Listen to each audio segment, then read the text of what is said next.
Follow ചെയ്തപ്പോൾ എനിക്ക് drastic improvement ഉണ്ട്.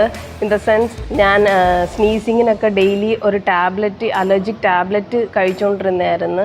എനിക്ക് മിക്കവാറും ഡെയിലി സ്നീസിങ്, എക്സ്റ്റേണൽ കോസ് വഴിയാണെങ്കിലും ഫുഡ് ഇൻടേക്കിലാണെങ്കിലും എനിക്ക് സ്നീസിങ് ഉണ്ടായിരുന്നു. എനിക്കതിൽ different workouts like breathing, posture correction, അങ്ങനെ പല പല ഡിഫറെൻറ്റ് വർക്കൗട്ട്സിലൂടെ എനിക്ക് മാറ്റങ്ങളുണ്ട്, ഇമ്പ്രൂവ്മെൻ്റ് ഉണ്ട്. ഡെയിലി കഴിച്ചുകൊണ്ടിരുന്ന ടാബ്ലറ്റിൻ്റെ ഡ്യൂറേഷൻ കുറഞ്ഞു. ഡെയിലി അല്ലെങ്കിൽ ഓൾട്ടർനേറ്റ് ഡേയ്സ് അലർജി ടാബ്ലറ്റ് കഴിച്ചുകൊണ്ടിരുന്ന ഞാനിപ്പോൾ ഒരു 2-3 ഡേയ്സ് കൂടുമ്പോഴും അല്ലെങ്കിൽ ചില ദിവസങ്ങളിൽ ടാബ്ലറ്റ് കഴിക്കാതെ തന്നെ എൻ്റെ ബോഡി ഞാൻ റെസിസ്റ്റ് ചെയ്യുന്നുണ്ട്. അത് തന്നെ ഒരു നല്ലൊരു ഇമ്പ്രൂവ്മെൻ്റ് ആണ്.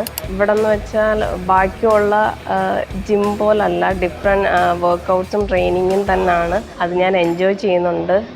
അതേപോലെ തന്നെ ട്രെയിനർ വൈശാഖ് ഇൻഡെപ്തായിട്ട് ഒരു ഐഡിയ ഉണ്ട് നമ്മുടെ എന്ത് ജനറ്റിക് ഇഷ്യൂ ആണെങ്കിലും എന്താണെങ്കിലും. So thank you V fitness fusion.